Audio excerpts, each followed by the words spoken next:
আমার মতো যারা ভাবেন আদার ব্যাপারই হলেও জাহাজের খবরটাও আমাদেরই রাখতে হবে, আমার মতোই যারা দেখেন পরিবার, সমাজ, রাষ্ট্র, অর্থনীতি সবকিছুর সুতোই বাঁধা সেই রাজনীতির নাটাইয়ে তাদের স্বাগত আজকের রাজকাহনের। সাথে আছি নবনীতা চৌধুরী, নিবেদন করছে শাহ সিমেন্ট।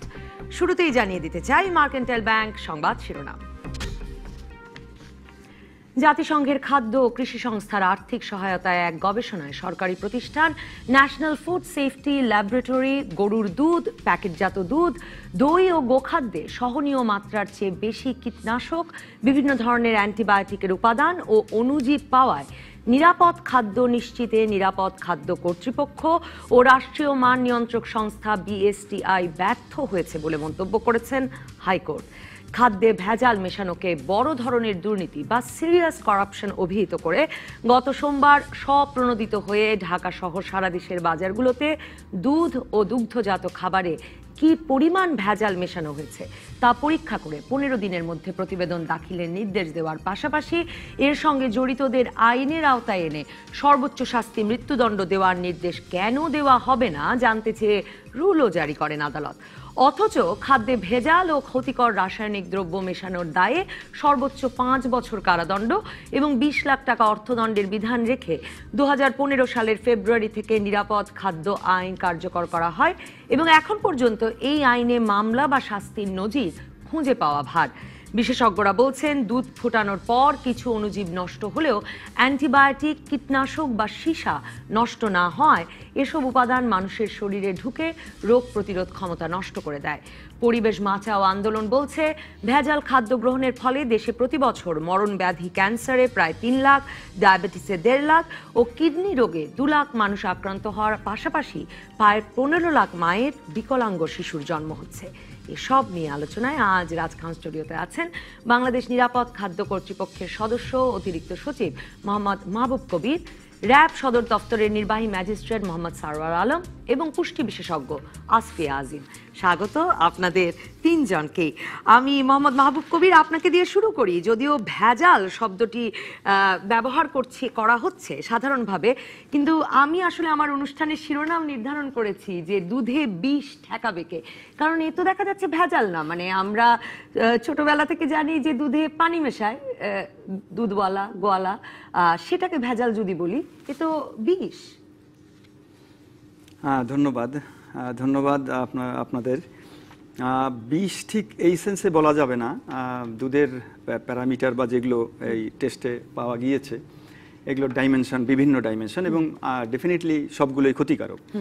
এবং যে প্যারামিটার বা যে টেস্ট কেসগুলো করা হয়েছে সেটা কিছুটা তো অবশ্যই নিয়ন্ত্রিত, মানে একেবারে স্যাম্পলিংগুলো তো লার্জ স্কেলে করা হয়নি। যেগুলো ওনারা করেছেন এবং যে রিপোর্টের ভিত্তিতে ওনারা করেছেন সেগুলো নিয়ে আমরা অবশ্যই কনসার্ন। আমরা আগামী 17 তারিখে সব অথরিটি, মানে একেবারে রেসপেক্টিভ পরিবেশ অধিদপ্তর থেকে শুরু করে শিল্প মন্ত্রণালয় এবং যে যে পকেটগুলো আছে সবাইকে নিয়ে আমরা আগামী 17 তারিখ বসবো হাইকোর্টের, মহামান্য হাইকোর্টের নির্দেশের প্রেক্ষিতে কি করা যায়।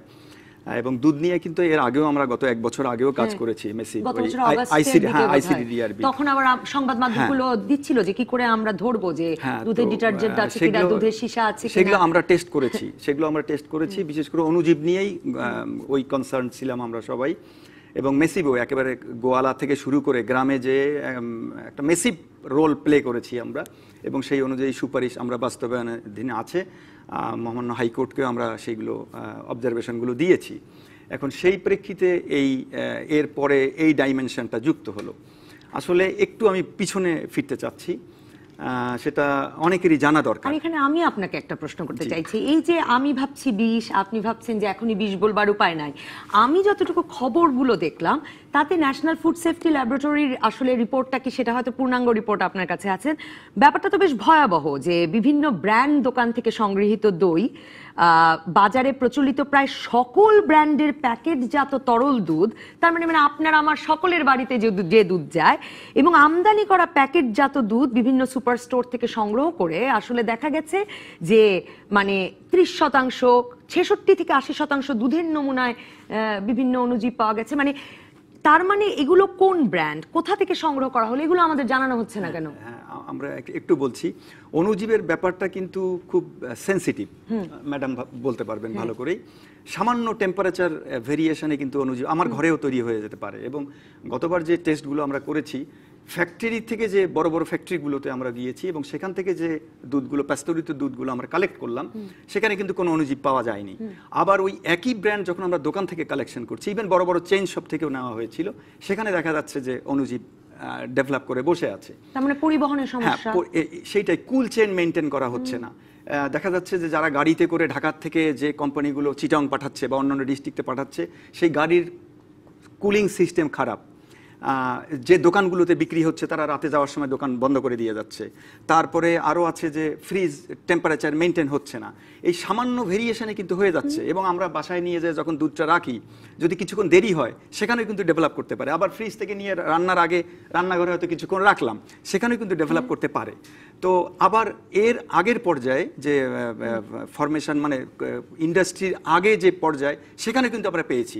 তার মানে ইন্ডাস্ট্রিগুলোতে রেকটিফাই হয়ে বের হচ্ছে, এরপরে কুল চেইনটা মেনটেন করা হচ্ছে না বলে অণুজীবের যে সমস্যাটা, এটা থেকেই যাচ্ছে। 15% সহনীয় মাত্রার চেয়ে বেশি মাত্রায় সীসা পাওয়া গেছে। এখন সেটা বলছি যে একটু পিছনে ফিরতে হবে। পিছনে ফিরতে হবে মিন্স আমাদের কিন্তু পকেটগুলো, যে সোর্সগুলো, অ্যাডাল্ট্রেশনের যে সোর্সগুলো আমরা যদি বন্ধ না করি, তাহলে এটা এই ল্যাবের, আমি সবসময় এই কথাটাই বলি, গত পরশুদিনও এক জায়গায় বলেছিলাম, যে রিপোর্টের কথা বাদ দিয়েও আমরা যদি ধরে নেই যে এই সোর্সগুলো, যেমন ধরেন অবাধ আমদানি বা অবৈধ আমদানি বা মিস ডিক্লারেশনের যে জিনিসগুলো আসছে, এরপরে ধরেন সেখানে অ্যাডাল্ট্রেশনের একটা সুযোগ আছে, যে ইন্ডাস্ট্রিয়াল গ্রেডগুলো ফুড গ্রেডে চলে যাচ্ছে। যেহেতু ফুড গ্রেডের দাম বেশি, ইন্ডাস্ট্রিয়াল গ্রেডের দাম কম, তো এই একটা অ্যাডাল্ট্রেশনের একটা বড় পকেট থেকে যাচ্ছে। আমাদের পোর্টে কিন্তু চেক করার ফ্যাসিলিটিস খুব একটা নেই। কাস্টমসের যে ল্যাব আছে খুবই সামান্য, একেবারে। তার মানে তো পদে পদে আসলে এই চেকিংটা এবং এই ঠেকানোর কাজটা হবার কথা। আদালত আপনাদেরকে এবং বিএসটিআই কে দোষী করেছে। মৃত্যুদণ্ড কেন দেওয়া না, সর্বোচ্চ শাস্তি কেন দেওয়া যাবে না, সে কথাও বলেছে। আমি সেই প্রসঙ্গে আসবো যে সর্বোচ্চ শাস্তি, মৃত্যুদণ্ড দেওয়ার ক্ষমতা নিরাপদ খাদ্য কর্তৃপক্ষের আছে কিনা, আর মানে এই ব্যর্থতার দায় নেবারও আসলে উপায় আছে কিনা নিরাপদ খাদ্য কর্তৃপক্ষের। আমি আসবো আপনার কাছে, এই প্রশ্নের উত্তরটাই আসলে মূলত জানতে চাই। আসফি আজিম, আপনার কাছে জানতে চাই যে এই রিপোর্টটা আপনি নিশ্চয়ই দেখেছেন, মানে এই রিপোর্টটা যতটুকু খবর আমরা পত্রপত্রিকায় দেখছি, তাতে মনে হচ্ছে আসলে আর কারো বাঁচবার কোনো উপায় নাই। মানে যেটা বলছিলাম যে ব্র্যান্ডের প্যাকেটজাত তরল দুধ থেকে আমদানি করা, মানে যারা আমরা হয়তো বা কেউ 3 গুণ 4 গুণ দামে বিদেশি দুধ কিনে ভাবছি যে এবার ভালো জিনিসটা খাচ্ছি, তাদেরও আসলে বাঁচবার উপায় নাই। কারণ আমরা এই মানে কি বলবো, কুলিং চেইন মেনটেন করছি না, সংরক্ষণ করছি না ঠিকভাবে।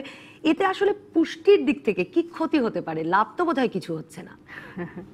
জি নিশ্চয়ই, আপনি তো বুঝতেই পারছেন, যদি কোনো খাবারে কোনো অনুজীব হয় কিংবা সেগুলো যদি নষ্ট হয়ে যায়, খাবারটা যদি নষ্ট হয়ে যায়, তাহলে সেখানে পুষ্টি থাকার তো প্রশ্নই ওঠে না, বরং সেই খাবারটা খাওয়ার ফলে অপুষ্টির পরিমাণ কিন্তু অনেক বেশি বেড়ে যাবে।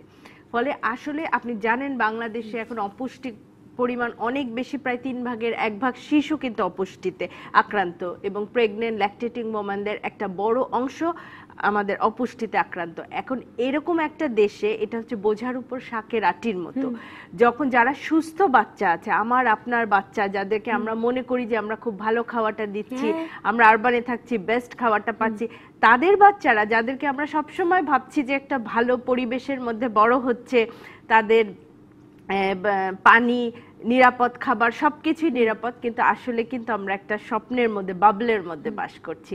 আমরা কেউ নিরাপদে নেই, কেউ ভালোভাবে নেই, কেউ সুস্থভাবে নেই।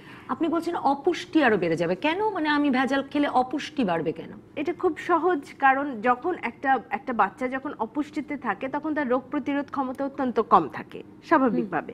এখন সেই বাচ্চাটা যখন এমন একটা খাওয়া গ্রহণ করছে যার মধ্যে এত পরিমাণে সীসা থাকছে, এত পরিমাণে আপনার অণুজীব থাকছে, সেই ক্রোমিয়াম, সিপ্রোসিন, টেট্রাসাইক্লিন, মানে অনেক রাসায়নিকের নাম দিচ্ছি। কত কি বলবো হ্যাঁ। সেটাই। ধরেন আমি যদি সিম্পল যেটা অণুজীবের কথা, অণুজীবের পরিমাণটা যতটুকু, ধরেন দইয়ের কথা আপনি বলছিলেন, দইয়ের কথা থেকে যদি আমি বলি যে দই কিভাবে হয়, দুধ থেকে দই হতে গেলে কিছু অণুজীবের পরিমাণ বাড়াতে হয়, তাতে করে দই হয়। কিন্তু সেটা যদি অতিরিক্ত পরিমাণে হয় টক হয়ে যাবে, এবং এটা যদি আরো বেশি পরিমাণে হয় তখন যখন আমি এটা খাচ্ছি তখন আমার নানান ধরনের সমস্যা হবে, আমার স্টমাক আপসেট হবে, বদহজম হবে, অনেক কিছু হবে। এখন একটা ছোট শিশু, তার তো এমনিতেই তাদের রোগ প্রতিরোধ ক্ষমতা কম থাকে, আবার যদি সে অপুষ্ট থাকে তাহলে কি হচ্ছে, যখন এই ধরনের খাবারগুলো খাচ্ছে তখন তার ডায়রিয়া হবে, স্টমাক আপসেট হবে।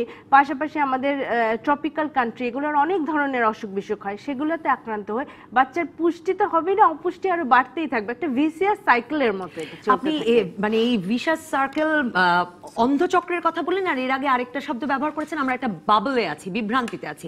আমি এরপরে যখন আপনার কাছে আসবো তখন আমি এটা জানতে চাইবো যে এখন বাংলাদেশে যে আর্থিক সক্ষমতা, তাতে আমরা জানি যে 10 টাকা প্যাকেটেও ছোট একটা দুধ পাওয়া যায়, যে দুধটা আসলে আপনার বাড়ির সহকারীও হয়তো কিনে খাচ্ছেন। কিন্তু এই বিভ্রান্তি আসলে তো তৈরি করছে এই সমাজও। আমি সেই প্রসঙ্গে আপনার কাছে শুনতে আসবো। মোহাম্মদ সারোয়ার আলম, আমরা ভেজাল এবং নিরাপদ খাদ্য নিশ্চিতে আমাদের একটা গত প্রায়, এটা তো 1 দশকের বেশি হলো যে মোবাইল কোর্ট পরিচালিত হচ্ছে, রেস্টুরেন্টে দোকানে গিয়ে আপনারা ধরছেন, এবং আমরা সাধারণ মানুষ মনে করে এসেছি যে এটা একটা খুব কার্যকর উদ্যোগ হচ্ছে। আসলে কি এই যে জরিমানা করেন, গিয়ে ধরেন, কোনো দীর্ঘমেয়াদী ফল হয়? ধন্যবাদ আপনাকে। মোবাইল কোর্ট হচ্ছে আসলে অনেকগুলো টুলসের একটি টুল। আর শুধু মোবাইল কোর্ট না, মানে বিচারিক প্রক্রিয়া হচ্ছে একটা সমাজ বা রাষ্ট্র ব্যবস্থার অনেকগুলি প্রক্রিয়ার একটা প্রক্রিয়া হচ্ছে এটা। যখন একটা অপরাধ সংগঠিত হয়ে যায় বা হচ্ছে, তখন আসলে এটা ইনস্ট্যান্ট অথবা একটা সময় নিয়ে একটা মেজারমেন্ট নেওয়া হচ্ছে এটা। কিন্তু খাদ্য ভেজালের জন্য যদি আপনি থামাতে চান, তাহলে আসলে আমাদেরকে অবশ্যই একটা সমন্বিত উদ্যোগ গ্রহণ করতে হবে এবং সমন্বিতভাবে কাজ করতে হবে। তো আমাদের এখানে যেটা হয়েছে, যে রিপোর্টটা এখানে আসছে সম্প্রতি, এইটা তো আমি একদিক দিয়ে খুশি হয়েছি এই কারণে যে বিষয়টা পাবলিকলি আসছে, রিপোর্টটা আসছে, জনগণ জানছে, এবং আরেকটি বিষয় হচ্ছে যে মহামান্য হাইকোর্ট এই বিষয়টা মানে এগিয়ে আসছে, এটা আমি আরো বেশি আশাবাদী হচ্ছি। আমার এই যে গত 3 থেকে 3.5 বছর ঢাকার সব বিভিন্ন জায়গায় যে অভিযান পরিচালনা করছি, তাতে আমার অভিজ্ঞতা হচ্ছে বাংলাদেশে সবচেয়ে খারাপ হচ্ছে আপনার হচ্ছে এই আমাদের গরু দুধ। খারাপ কারণটা হচ্ছে, আমরা যখন একসময় অভিযান করতাম তখন মনে হতো যে ছোটোখাটো প্রতিষ্ঠান বা যারা মধ্যম মানের যারা ব্যবসায়ী প্রতিষ্ঠান, তারা হয়তো মানে অপরাধগুলি করে অনেক সময় না বুঝে করে বা বেশি মুনাফার জন্য করে, কিন্তু কর্পোরেট হাউসগুলি হয়তো তারা একটা রুলস বা এথিক্স মেইনটেইন করে। কিন্তু আমরা আসলে অভিযান পরিচালনা করতে গিয়ে দেখছি যে অনেক বড় বড় কর্পোরেট প্রতিষ্ঠান, এমনকি যারা আইএসও সনদপ্রাপ্ত প্রতিষ্ঠান, তারা বাংলাদেশে এক্সপায়ার্ড দুধ নিয়ে আসছে। আমি নিজে একটা অভিযানে সেটা আমি দেখেছি যে বাংলাদেশে এই দুধ নিয়ে আসা হয়েছে 16 দিন আগে শিপে থাকা অবস্থা এক্সপায়ার হয়ে গেছে, সেটা সামহাও ম্যানেজ করে নিয়ে আসা হয়েছে, বাংলাদেশে নিয়ে আসছে। আমরা সেটা ধরেছি, ব্যবস্থা নিয়েছি, কিছু হয়েছে। কিন্তু যেটা এই যে এক্সপায়ার্ড দুধ বাংলাদেশে নিয়ে আসছে, এবং আপনারা জানেন আমাদের নিরাপদ খাদ্য কর্তৃপক্ষের মেম্বার স্যার এখানে স্যার আসছেন, স্যারও জানেন এটা, যে আমাদের কিন্তু নিউজিল্যান্ড বা অনেক দেশ কিন্তু ডিরেক্টলি আমাদের পার্টির কাছে এখন ডিরেক্টলি কিন্তু কোনো দুধ তার বিক্রি করতে চান না। আমাদের দুধ এখন আসে থার্ড কান্ট্রি হয়ে। আচ্ছা, কিন্তু মানে দোকানে তো পাওয়া যায় অস্ট্রেলিয়া, নিউজিল্যান্ডে তরল দুধ। এখন বিষয়টা হচ্ছে, যে প্রতিষ্ঠানে আমরা গিয়েছিলাম সেইখানে যখন দেখলাম যে এখানে হিউজ কোয়ান্টিটি এক্সপায়ার্ড দুধ নিয়ে আসা হয়েছে, এবং এই বস্তাগুলো হয়তো আপনার আরও 6 মাস পরে তারা শুরু করবে, কারণ যেগুলি প্যাকেজিং করেছে অলরেডি ওইগুলো সেল করতে তার কমপক্ষে 6 মাস লাগবে। তো আপনি যদি এক্সপায়ার দুধ এরপরে বিক্রি করেন তাহলে অবস্থাটা কি দাঁড়াবে? গুঁড়া দুধ। আচ্ছা, গুঁড়া দুধের সমস্যাটা। সুতরাং এই যে এক্সপায়ার্ড পণ্যগুলো এখানে নিয়ে আসছে বা বিভিন্ন তারা প্যাকেজিং করে নিয়ে বিক্রি করতেছে, এবং আরেকটি বিষয় হচ্ছে এই যে প্যাকেজিং ম্যাটেরিয়ালসের যেদিন তারা এটা প্যাকেজিং করতেছে সেদিন তারা উৎপাদনের ডেট দিচ্ছে, অথচ দেখা গেল যে বস্তার গায়ে হয়তো 1 মাস বা 2 মাস বা 3 মাস মেয়াদ মাত্র আছে, কিন্তু যেদিন সে প্যাকেজিং করছে সেই দিন ডেট অফ প্রোডাকশন দিয়ে সেখান থেকে 1 বছরের মেয়াদ বাড়িয়ে দিচ্ছে। এটা এই সমস্যাগুলি আমরা পেয়েছি, বিভিন্ন আমরা অভিযানে অভিজ্ঞতা পেয়েছি এটা। সুতরাং এইখানে খুব মারাত্মক কিছু পাওয়া যাবে, লেড থেকে শুরু করে হেভি মেটাল আরও কিছু পাওয়া যাবে। এখানে যেটা হয়েছে আপনার ধরেন এই যে অণুজীব বা মাইক্রোবিয়াল, আমি একটা বিরতিতে যাই, আমি আপনাকে দিয়ে শুরু করব মোহাম্মদ সারোয়ার আলম। আমি আসলে ওটাও জানতে চাইবো যে দেশে যারা উৎপাদন করছেন, দেশেই যারা বাজারজাত করছেন, তাদের অবস্থাটা কি, সেটাও একটু শুনবো। এই বড় ব্র্যান্ডের দুধ এবং গোয়ালাদের কাছ থেকে সংগৃহীত দুধ, দু রকমেরই শুনতে চাই একটা বিরতির পর। ফিরে এলাম রাজকাহনে। আমি মোহাম্মদ সারোয়ার আলম, আপনার সঙ্গে কথা বলছিলাম। আপনি শুরু করেছিলেন যে গুঁড়া দুধ অনেক সময় বড় প্রতিষ্ঠানও এক্সপায়ারি ডেট চলে যাওয়ার পরেও প্যাকেটজাত করছে এবং তারপরে তারিখ দিচ্ছে, এরকম ঘটনাও আপনার চোখে পড়েছে। আমি যদি এখন তরল দুধের প্রসঙ্গে আসি, যে একদম মানে বাংলাদেশে উৎপাদিত দুধ থেকে যারা গুঁড়া দুধ অথবা তরল দুধ বাজারজাত করছেন সেই কোম্পানিগুলোর কি অবস্থা? আমি ওই একটু শুরু করতে চাই, সেটা হলো যে এই যে গরু দুধের এই সমস্যাটা কিন্তু বন্ধে কিন্তু সরকার ব্যবস্থা নিয়েছে। আমরা কিন্তু বেশ কিছু মেজার নিয়েছি, পানিশমেন্ট হয়েছে এবং কিছু ডিস্ট্রয় করেছি। এবং এখন যেটা করেছে নিরাপদ খাদ্য কর্তৃপক্ষ তার কাছে পলিসি তৈরি করছেন যে ওইখানে এই যে এয়ারপোর্টে সেটা টেস্ট করতে হবে, করার পর তার এনওসি নেওয়ার পর তারপর সার্ভ হবে। মোটামুটি সেই জায়গাটা আমরা চেষ্টা করছি করার জন্য। যেমন গত বছর আমাদের নিরাপদ খাদ্য কর্তৃপক্ষ তারা টেস্ট করেছিল, সেই টেস্টে কিন্তু সীসা পাওয়া গিয়েছিল। এখন এই সমস্ত হেভি মেটালগুলি যে সমস্যাগুলি তৈরি করে সেটা হচ্ছে আমাদের লিভারে জমা হয়। তো যেখানে যেটাকে আমরা বলি যে বায়ো অ্যাকুমুলেশন, অনেক লম্বা সময় যখন জমা হয় এক সময় এটা লিভার সিরোসিস হয়। সুতরাং সেটা খুব মারাত্মক সমস্যা। মাইক্রোসগুলি হয়তো এত বড় সমস্যা হয়তো সাময়িক ডিসেন্ট্রি বা ডায়রিয়া হতে পারে, কিন্তু হেভি মেটাল যেগুলি থাকতেছে এগুলি কিন্তু আমাদের জন্য বড় অসুবিধা। এখন এই যে আমাদের দেশের যে দুধে এই জায়গাটা সমস্যা কেন হলো, এইটাতে কেন পাওয়া যাচ্ছে আসলে আমাদের একটা বড় সমস্যা হচ্ছে কি যে একটা জিনিস আমরা কিন্তু অনেক দূরে দেখতে পাই না। সেটা কীরকম, আমাদের এই যে দেশে ইনডিসক্রিমিনেটলি যে পেস্টিসাইড ব্যবহার করা হচ্ছে এইটার ইম্প্যাক্ট কিন্তু খুব মারাত্মকভাবে। কারণ আপনি দেখেন আমাদের এই যে ঘাস বলেন, আমাদের সবজি বলেন, আমাদের ফসলে বলেন, লোকজন অনেক যারা ব্যবহার করছে তারা কিন্তু না জেনে, পরিমাণ না জেনে এবং শিডিউল কখন দিতে হবে, কি পরিমাণ দিতে হবে, কখন দিতে হবে না জেনে সময় ব্যবহার করছে। এবং 69 থেকে 100% গোখাদ্যে গ্রহণযোগ্য মাত্রার চেয়ে বেশি মাত্রায় কীটনাশক সহ নানা রাসায়নিক পাওয়া গেছে। কারণ হচ্ছে কি আপনার এই যে আমাদের এখানে যে পরিমাণ পেস্টিসাইড ব্যবহার করা হচ্ছে, তো এর ফলে হচ্ছে কি এই ঘাসটা কোথায়, এই যে আসলে ধান খেতে যাওয়া হলো, এই পেস্টিসাইডের রেসিডুয়াল তো থাকছে এখানে, ধানের মধ্যে থাকবে, খড়টা তো ধান আসলে, তো সুতরাং এখানে থাকবে এইটা। এবং এইটা যখন খাবে, এইটা আপনার যেটা হচ্ছে যে আপনার ব্যাকটেরিয়া কথা যেটা বলো অণুজীব, সেটা যেগুলো হয়তো থার্মোফিলিক ব্যাকটেরিয়া সেগুলো তো টেম্পারেচার হলেও কিন্তু থাকতেছে, সেগুলো মারা যাচ্ছে না। কিন্তু এই সমস্ত পেস্টিসাইডের যে রেসিডিউ যেগুলি সেগুলি কিন্তু নষ্ট হচ্ছে না। ফলে গরু যখন গাভী যখন আমার সেখানে ঘাস খাচ্ছে, সেই ঘাসের খাবারের মাধ্যমে কিন্তু ফুড চেনের মাধ্যমে কিন্তু তার শরীরে কিন্তু আসতেছে। আমি তো বলবো শুধু দুধে না, আমার তো সন্দেহ হয় যে মাংসতে সমস্যা হতে পারে আমাদের টেস্ট করলে। এটা আমি এর সাথে আরেকটা জিনিস অ্যাড করতে চাই, আমাদের আরেকটা সমস্যা হচ্ছে আমাদের আর্সেনিকের সমস্যা। আর্সেনিক আমাদের যে সমস্ত অঞ্চলগুলোতে আমাদের আর্সেনিক সমস্যা আছে সেখানে কিন্তু আমি ধারণা করছি, কারণ আমাদের ঢাকা বিশ্ববিদ্যালয়ের একটা গবেষণা দেখা গেলো যে আর্সেনিক কিন্তু ফুড চেনের মাধ্যমে কিন্তু চলে যাচ্ছে ধানের বিভিন্ন জায়গায়। তো সেখানে একটা সমস্যা আমাদের হতে পারে। এই বিষয়গুলো নিয়ে আমাদের আসলে একটা ভালো মানের একটা গবেষণা দরকার এবং সেগুলি মেজার নেওয়া দরকার। এখন অসুবিধাটা হলো কি, এই যে লোকজন পেস্টিসাইড ব্যবহার করে এইটা কন্ট্রোল করার জন্য আসলে যে পরিমাণ ক্যাম্পেইন আমাদের দরকার বা অ্যাওয়ারনেস দরকার, সেই জায়গাটা আমাদের মনে হয় একটু গ্যাপ রয়ে গেছে। এটা আমি ব্যক্তিগতভাবে ফিল করি। আমার মনে হয় মোহাম্মদ সারোয়ার আলম একরকম আপনি পরিষ্কার করেছেন যে আপনারা আসলে তো একদম শেষ পর্যায়ে গিয়ে অভিযানটা চালাচ্ছেন, কিন্তু আসলে কাজটা করতে হবে একেবারে ফসলের মাটিতে কি কীটনাশক যাচ্ছে সেখান থেকে, একদম বীজ থেকে শুরু করে প্রোডাকশন থেকে শুরু করে ডিস্ট্রিবিউশন, মানে প্রসেসিং ডিস্ট্রিবিউশন থেকে শুরু করে পরিবেশন, মানে একদম প্লেট পর্যন্ত আপনাকে এই প্রত্যেকটা স্তরেই কিন্তু আমাদের কাজ করতে হবে আসলে। তো এই কারণে কিন্তু দুধে আপনার কিন্তু এই যে ইয়ে পাওয়া গেছে পেস্টিসাইড বা অ্যান্টিবায়োটিক পাওয়া যাচ্ছে, কারণ এই যে ফুড চেনের মাধ্যমে খাদ্য শৃঙ্খলের মাধ্যমে যে আসতেছে এইটা তো হাওয়া হয়ে যাবে না। এইটা এই যে গাভীর দুধে এসে পাওয়া যাচ্ছে, আমার তো ধারণা যে মাংস আমরা করতে পারি। সুতরাং এই পেস্টিসাইডে যদি আমরা কন্ট্রোল করতে না পারি তাহলে কিন্তু মুশকিল। দুঃখজনক হচ্ছে আমাদের চাষিদের। আমাদের দর্শক আব্দুল মুমিনও এই কথা লিখছেন যে সকল মন্ত্রণালয়কে বোধহয় এক হতে হবে, স্বাস্থ্য, খাদ্য, কৃষি মন্ত্রণালয়। আমি আসফিয়া আজিম আপনার কাছে জানতে চাইছিলাম, মোহাম্মদ আমির এই প্রশ্নটা করেছেন যে সকল অণুজীবিত আর ক্ষতিকর নয়, বা আমি যদি আপনাকে বলি যে ধরুন দুধটা খারাপ হয়ে গেছে, চিজটা খারাপ হয়ে গেছে, দইটা খারাপ হয়ে গেছে, পনিরটা খারাপ হয়ে গেছে, এটা অনেক সময় আমরা চোখে বুঝি, নাহলে ফোটানোর সময়ও বুঝি, কিন্তু আসলে তো এর চেয়ে অনেক বড় ক্ষতি করবে। মোহাম্মদ সারোয়ার আলম যে কথা বলছিলেন, সীসা সহ এই যে নানা কীটনাশকের ব্যবহার, অ্যান্টিবায়োটিক, এগুলো আর আমাদের এই যে ক্রয় ক্ষমতা বৃদ্ধির কারণে এবং দুধের উৎপাদন বৃদ্ধির কারণে 10-15 বছর আগে যেটা ভাবা যেত না, এখন তো 10 টাকায় দুধের প্যাকেট পাওয়া যায়। এবং আসলে একটি মানে একটি বস্তির শিশুকেও আসলে দুধ খাওয়ানো সম্ভব হচ্ছে, লাভের লাভ তো তাহলে কিছু হচ্ছে না। জি নিশ্চয়ই। আমি আগে মোহাম্মদ আমির সাহেবের প্রশ্নের উত্তরটা দিয়ে নেই। হ্যাঁ, উনি বলছিলেন যে অণুজীব, সব অণুজীব তো খারাপ না। কথাটা সব অণুজীব নিশ্চয়ই খারাপ না, কিন্তু বিষয়টা হচ্ছে সব অণুজীবেরই প্রত্যেকটারই একটা মাত্রা থাকে। যখন সেই মাত্রার বাইরে কোনো কিছু চলে যায় তখন তা আসলে আমাদের বিপদই ডেকে আনে যে কোনো কিছুর ক্ষেত্রে। ঠিক একইভাবে যে এই যে ভাই যেটা বলছিলেন যে আমরা ওখানে বিভিন্ন ধরনের কীটনাশক দেই, সেটা কি শুধু বাংলাদেশে, পৃথিবীর বিভিন্ন জায়গায় কীটনাশক দেওয়া হচ্ছে ইয়েতে, কিন্তু প্রত্যেকটার কিন্তু একটা মাত্রা থাকে। সেই মাত্রা মতো যদি দেওয়া হয় তাহলে সেটা আমাদের কারো শরীরের জন্য ক্ষতিকর হবে না। এখন দেখা যাচ্ছে আমাদের এখানে 100%, আপনি যেটা বলছেন গবেষণায় আমরা দেখতে পাচ্ছি 64%, 8% এরকম পরিমাণে হেভি মেটাল আসছে, অ্যান্টিবায়োটিক আসছে, বিভিন্ন কিছু মিলেমিশে যেটা হচ্ছে, হ্যাঁ আমাদের এখন ক্রয় ক্ষমতা বেড়েছে, আমরা এখন কি হচ্ছে, আমরা খাচ্ছি, অনেক ধরনের খাবার পাচ্ছি, আমরা বলছি আমাদের খাবারে বৈচিত্র্য বাড়ছে, আমাদের এখন আর ওই যে কি বলবো, আমরা হাংরি না, কেউ এখন আমাদের ক্ষুধায় কষ্ট পাই না, হ্যাঁ না খেয়ে থাকার মানুষের পরিমাণ কিন্তু এখন বাংলাদেশে খুবই কম। আমরা স্যাটিসফাইড যে আমরা এখন বাচ্চাদেরকে মাছে ভাতে বাঙালি মাছ দিতে পারছি, আমরা বিভিন্ন ধরনের পোল্ট্রি মাংস দিতে পারছি। আগে কয়দিন মাংস খেত, আমরা যখন চাকরি শুরু করেছিলাম সে তো মধ্যবিত্ত পরিবারেও সে তখন এক অসম্ভব ব্যাপার ছিল। সেই তো এখন দেখা যাচ্ছে এগুলোর পরিমাণ বাড়ছে, কিন্তু আসলে কি হচ্ছে, বাংলাদেশের মানুষ কি সত্যি যেগুলো খাচ্ছে সেগুলো ঠিকমতো শোষিত হয়ে শরীরের মধ্যে সেটা যেইভাবে কাজ করার কথা সেভাবে কি হচ্ছে? যদি সেটাই হতো তাহলে বাংলাদেশে অপুষ্টি এত মারাত্মক পর্যায়ে থাকতো না।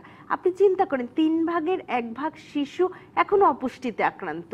বাংলাদেশ যে পরিমাণ এগিয়েছে, হ্যাঁ বাংলাদেশে পভার্টি যেরকম কমেছে, বাংলাদেশে 100% শিশু এনরোলড হচ্ছে স্কুলে, স্কুলে যায় 100% শিশু, আর ওখানে 3 ভাগের 1 ভাগ শিশু অপুষ্ট, তা তো হওয়ার কথা না, হতে পারে না। এটা তার কেন? আমি মোহাম্মদ মাহবুব কবির আপনার কাছে জানতে চাইবো যে আমাদের দর্শক এম শামিউল হক বলছেন সর্বপ্রথম জনগণকেই সচেতন হতে হবে, ব্যাপক হারে প্রচারের ব্যবস্থা করতে হবে। শাহ আলম বিএসসি বলছেন যে পাই না তাই খাই না, এমন দিন আর নাই, এখন বেছে বেছে ব্র্যান্ডের জিনিস খাওয়াও কি বিষের নামান্তর হয়েছে? এর লাগাম এখনই টেনে ধরতে হবে।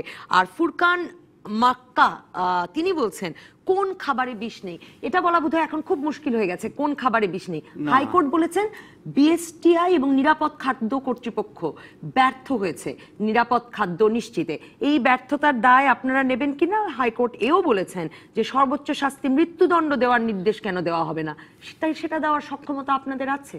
আমরা আইন সংশোধন করছি, যদি সরকার চায় আমরা হয়তো এটা আরো বাড়াতে পারবো ভিগোরাস পানিশমেন্টের দিকে। এখন একটা আইন বলে যে সর্বোচ্চ 5 বছরের কারাদণ্ড দেওয়া যাবে, যে আইনটা করা হয়েছে 2013 সালে সেটাতে আছে অবশ্যই।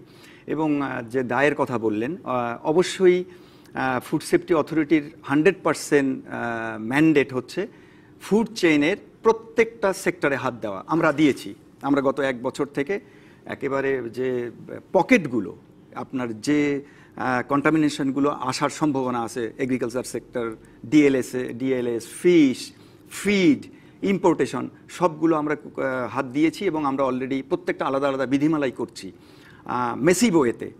একটু তো সময় লাগবেই। কতদিন হলো নিরাপদ খাদ্য কর্তৃপক্ষ? 2015 সালে গঠিত হয়েছে, বিধি এবং আইন করতে 2-3 বছর অনেক লেগেছে, কারণ 2015 ফেব্রুয়ারিতে আইনটা কার্যকর হলো। 7টা বিধি হয়েছে, আইন হয়েছে, আমাদের এখন জনবল নিয়োগ হয়নি, আমরা মাত্র 13 জন অফিসার কাজ করছি, টাইপিস্টেরও লোক নেই। এখন কথা হচ্ছে যে আমাদের ম্যান্ডেট হচ্ছে জনগণের, প্রত্যেকটা জনগণের, এখানে হয়তো 5% পেয়েছে বা 10%, 100% এনশিওর করা আমাদের দায়িত্ব এবং আমাদের দায় ফুড সেফটি অথরিটির।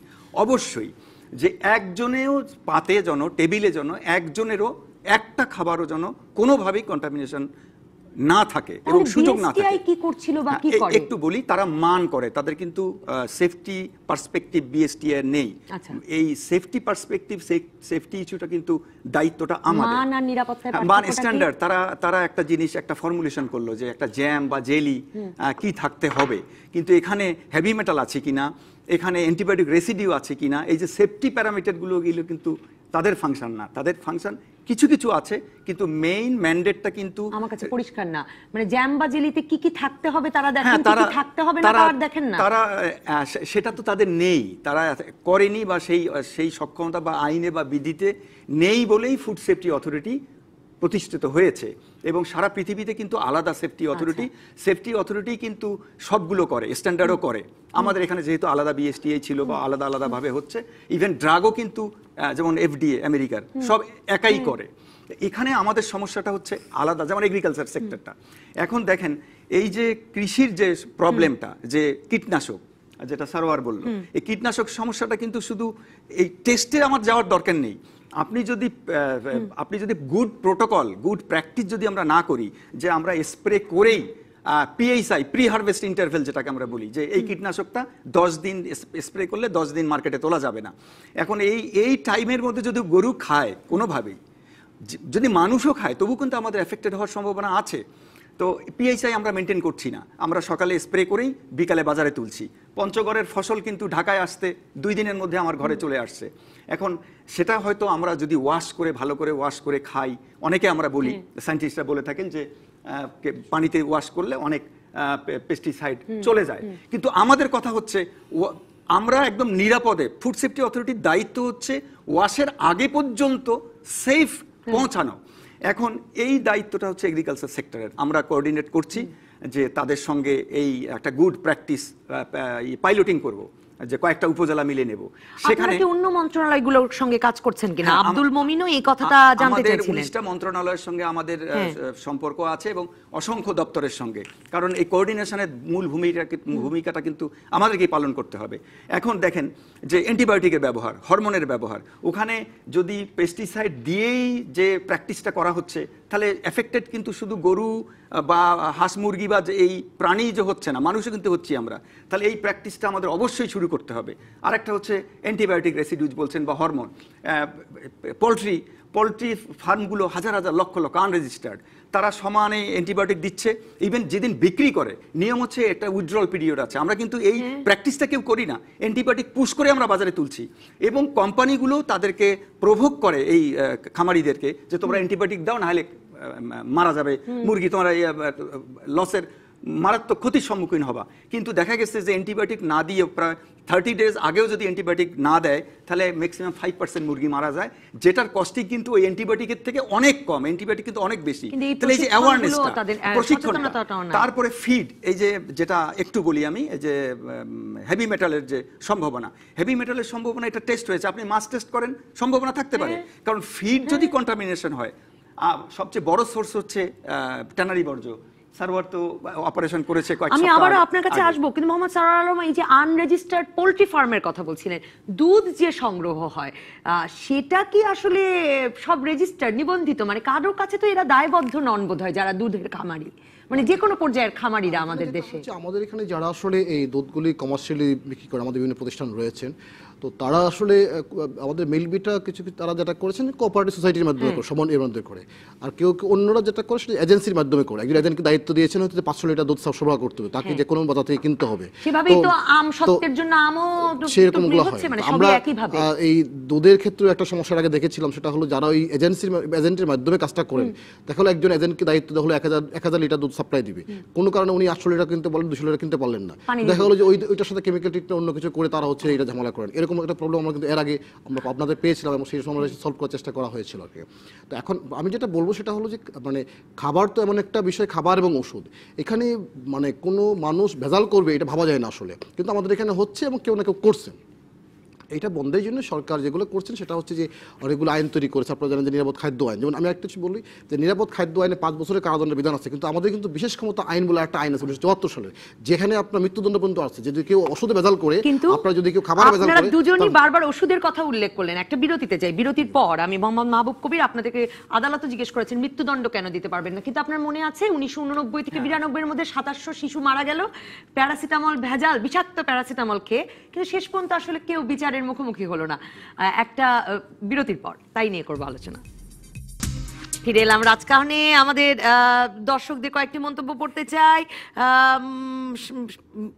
আব্দুল কাদের বলছেন না, এই প্রশ্নটি যে 2009-এ দুধে শাহ আলম বিএসসি তুলছেন, 2009-এ দেশের সকল প্রকার দুধে মাত্রাতিরিক্ত মেলামাইন পাওয়া যায়, তার বিচার হয়েছে কি?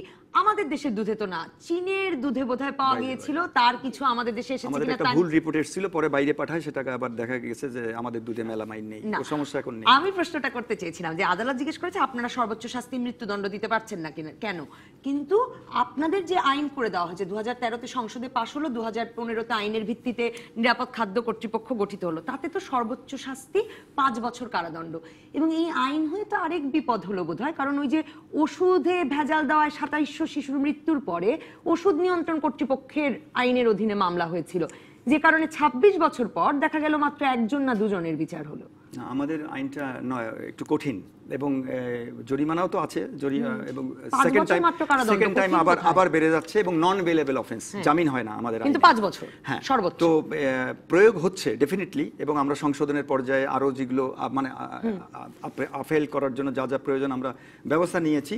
অবশ্যই কাজ করে যাচ্ছি আমরা জনগণকে বা দর্শককে এতটুকু অ্যাসিওরেন্স দিচ্ছি যে প্রত্যেকটা ডিপার্টমেন্টের সঙ্গে আমরা কাজ করে যাচ্ছি।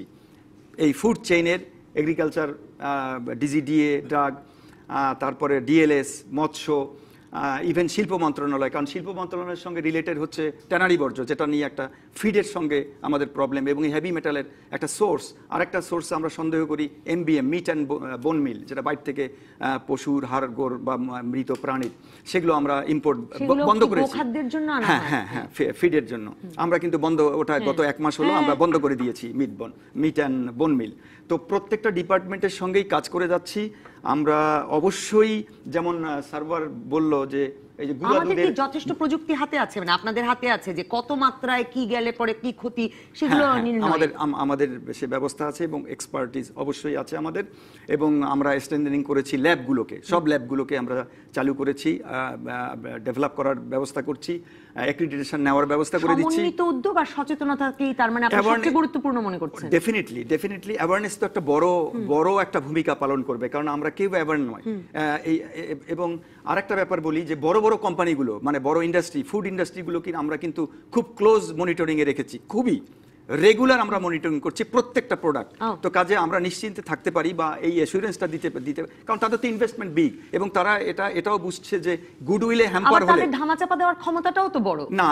আমরা কিন্তু সেই পর্যায়ে নেই, আমরা ওভারকাম করে ফেলেছি যে কোনোভাবেই জিরো টলারেন্স, যেটা আমরা বলি, এবং সরকারও বলছে জিরো টলারেন্সে চলে যেতে। তো সেই মেসেজটা সব ইন্ডাস্ট্রিকে দেওয়া হয়েছে, এবং প্রত্যেকটা সেক্টরে একটা উদাহরণ দেই যে দুধ, যে পাউডার দুধ আগে খারাপ দুধ আসতো বা সম্ভাবনা ছিল বা সে ধরেছে এক্সপায়ার্ড দুধ, আমরা কিন্তু গত 3 মাস ধরে বা 6 মাস আগে আমরা বন্ধ করে দিয়েছি। প্রত্যেকটা কনসাইনমেন্ট এখন চিটাগং বন্দরে গুঁড়ো দুধের চেক হয়, একেবারে ডকুমেন্টেশন হয়, এবং সেগুলো রিপোর্ট আবার আমাদের কাছে আসে। তো কাজে ওখানে এই সমস্যাটা আমরা ওভারকাম করে ফেলেছি। কোম্পানিগুলো স্বীকার করছে যে এখন অনেক আজে বাজে কোম্পানি যারা ইম্পোর্টার, কমার্শিয়াল ইম্পোর্টাররা ছিল, তাদের এই প্রবণতা একেবারেই কমে গিয়েছে। এই একটা ব্যাপার, শুধু দুধের ক্ষেত্রে নয়, আমদানির ক্ষেত্রে প্রতিটা পর্যায়ে কিন্তু আমরা এমবার্গো দিচ্ছি পোর্টগুলোতে, বন্দরে।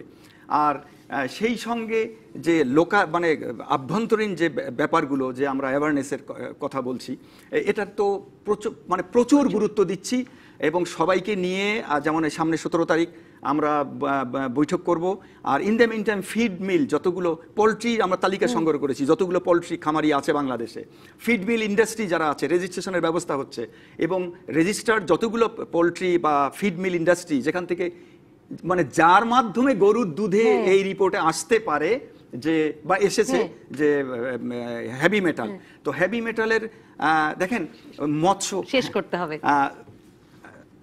আরেকটা কথা বলি, মানে আমি বুঝতে পেরেছি, মানে যে আসলে কোনো কিছু ঠিক নিবন্ধিত, জি, এই ভয়ের কিন্তু কোনো কারণ নেই। এই রিপোর্টে কাজটা শুরু হয়েছে, ডেফিনিটলি এই রিপোর্টে আমরা এটা কখনোই বলবো না যে একটা সিদ্ধান্তে আসা যাবে। আমাদের দর্শক কনফিউজ নাহিদ নিকেল তিনি লিখছেন যে সবাই যদি শহরের মানুষকে নিয়ে চিন্তা করে তাহলে গ্রামের মানুষদের চিন্তা করবে কে? শহরের তুলনায় গ্রামের মানুষ তো বেশি, তারাই অবহেলিত থাকছে।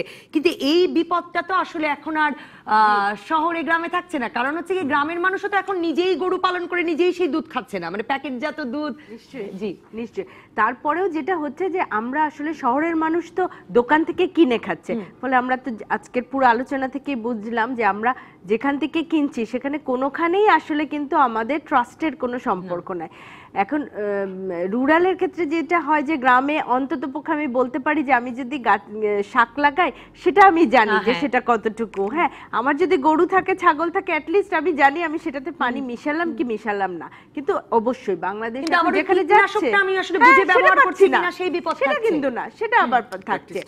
সো আসলে ব্যাপারটা হচ্ছে ওই যে মাস অ্যাওয়ারনেস দরকার। আমাকে কৃষককে যেমন অ্যাওয়ার করতে হবে, আমার কারখানার শ্রমিকদেরকে করতে হবে, মালিককে করতে হবে, পাশাপাশি ক্রেতাকেও, কারণ ক্রেতাকেও জানতে হবে সে যখন একটা জিনিস কিনছে সেটা এক্সপায়ার ডেট কি, সেটা কিরকম, আমি সেটা কিনছি কিনা, সেটাতে কি পরিমাণ খাবার কতটুকু আছে, এগুলোও কিন্তু জানার দরকার। এগুলো থেকে খুব বাঁচতে পারবো না, কিন্তু মানুষ অ্যাওয়ার হলে হয় কি তখন চারিদিকে একটা জনসচেতনতা তৈরি হলে না সেটার একটা এফেক্ট কিন্তু পড়েই। আমি মোহাম্মদ সারাল্লাহ, আপনার কাছে শেষ প্রশ্ন। আব্দুল কাদের আমাদের দর্শক লিখছেন যে চায়নার যে কোম্পানির দুধে মেলামাইন পাওয়া গিয়েছিল ওই কোম্পানির কোয়ালিটি ব্যবস্থাপককে চায়না সরকার ফাঁসিতে ঝুলিয়ে মৃত্যুদণ্ড মৃত্যুদণ্ড দিয়েছিল। এরকম আইন এই দেশে দরকার। মৃত্যুদণ্ড দিলেই বন্ধ হবে? তাহলে তো খুন বন্ধ হওয়ার কথা, ধর্ষণের শাস্তি, মৃত্যুদণ্ড নিশ্চিত হয়েছে, সেগুলো সবই বন্ধ হওয়ার কথা ছিল, হয়নি তো। না, আমি যেটা বলতে চাই সেটা হচ্ছে আমাদের লিগ্যাল ফ্রেমওয়ার্ক কিন্তু অনেক শক্তিশালী। আপনি এই যে খাবারের ভেজাল বন্ধের জন্য অনেকগুলো আইন কিন্তু আমাদের আছে, এবং আমাদের বিশেষ ক্ষমতা আইনে কিন্তু মৃত্যুদণ্ড আছে। এখন আমাদের এখানে যেটি হয় অনেক সময় কেন কার্যকর হয় না, একটা অভিযোগ আসার পরে, যেমন আপনি যেটি বললেন যে ওষুধের ক্ষেত্রে বিচার কেন হয়নি, এখানে আসলে যার যে দায়িত্বটা পালন করা দরকার ছিল, সাক্ষীরা প্রপারলি সাক্ষী দেয় নাই, আসলে তদন্ত সাক্ষী দেয় নাই, তো না হলে হবে কি, কোর্ট তো কিছু করতে পারবে না। এখন আমরা একটা কথা বলি অনেক সময়, সেটা কোর্ট বলে যে ঘটনা সত্য কিন্তু সাক্ষ্য দুর্বল। যেমন এটা বলা হয় যে I can see the criminal but I can not case the criminal, আমি অপরাধ দেখতে পাচ্ছি কিন্তু ধরতে পারছি না। সুতরাং এখানে প্রত্যেকটা মানুষকে দায়িত্বশীল আচরণ করতে হবে। আমি একটা জিনিস বলতে চাই, সেটা হলো নিরাপদ খাদ্যের ক্ষেত্রেও যত আমাকে আস্থা দিতে চাইছেন মোহাম্মদ মাহবুব কবির, যে এখন একদম বন্দর থেকে কনসাইনমেন্ট দেখে নামানো হচ্ছে, ওখানের মানুষটা ঠিক না থাকলে তো কনসাইনমেন্ট ঠিকটা নামবে না। এখানে আমি যেটা বলতে চাই যে সেটা হচ্ছে জনগণকে বলতে চাই মানে আতঙ্কিত হওয়ার কোনো কারণ নেই। আগের যে কোনো সময়ের তুলনায় কিন্তু পরিস্থিতি এখন অনেকটা নিয়ন্ত্রিত, এবং এই যে প্রবলেমটা আসছে এটা কিন্তু হয়তো এইমাত্র এই টেস্ট করা হলো বলে কিন্তু ধরা পড়েছে, বাট আমরা জানছি একটা প্রবলেম হতে পারে, এবং আমরা মোটামুটি আগের থেকে সেটা মেজার নেওয়ার চেষ্টা করছি। এখন বিষয়টা হলো যে পরিবেশ পরিস্থিতি আগের চেয়ে কিন্তু অনেকটা নিয়ন্ত্রিত। আপনারা দেখবেন যে একসময় ফলে কিন্তু মাছই বসতো না, এখন কিন্তু আপনি ফলে দেখবেন যে মাছই বসতেছে, প্রচুর ফল হচ্ছে। আমরা কিন্তু নিয়মিত ফল খাই, সকল ফলেই কিন্তু খাই আমরা। বাদাম তলিতে ফল, রাইট, না খেলে যেটা হচ্ছে কি অপুষ্টিতে ভোগার সম্ভাবনা আছে। যেমন আমরা বাদাম তলিতে কিন্তু আমার গেলে এখন ভালো লাগে যে আমাদের ফলের দোকানগুলো, হাউসগুলো, আড়তগুলো কিন্তু অনেক ডেভেলপ করেছে। খেজুর আজ থেকে 3 বছর আগে যে অবস্থায় রাখতো, এখন কিন্তু যে রাখার যে স্টাইল, যেভাবে আমরা বলে দিয়ে আসছি, যেভাবে পরামর্শ দিয়েছি, তারা কিন্তু কাজ করছে। মানে আপনারা একদম চোখে পরিবর্তন দেখতে পাচ্ছেন, এবং অনেকটা ভিজিবল ডেভেলপমেন্ট হয়েছে। তো সুতরাং আমরা মনে করি যে অনেকটা ডেভেলপমেন্ট হচ্ছে, বাট যে পরিমাণ যেভাবে আমরা কামনা করছি বা এক্সপেক্ট করছি সেই মাত্রা হয়তো এখনো আসছে না। এটা আরেকটা বিষয় হচ্ছে যে সবাইকে আমাদের দায়িত্ব পালন করতে হবে, কারণ কি দেশটা আমাদের, জনগণগুলি আমাদের। এখানে যারা চাষি রয়েছেন ফার্মার লেভেলে, তাকেও কিন্তু বুঝতে হবে যে এই যে আমি মানে সমানে আপনার কীটনাশক দিচ্ছি, এটা কিন্তু আমার পরিবার, দেশের লোকজন ক্ষতি করছে। সুতরাং সাইকেল, এবং যারা করতেছেন তারা কিন্তু আপনার পরিবারের সদস্য বা আত্মীয়, দেশের মানুষ।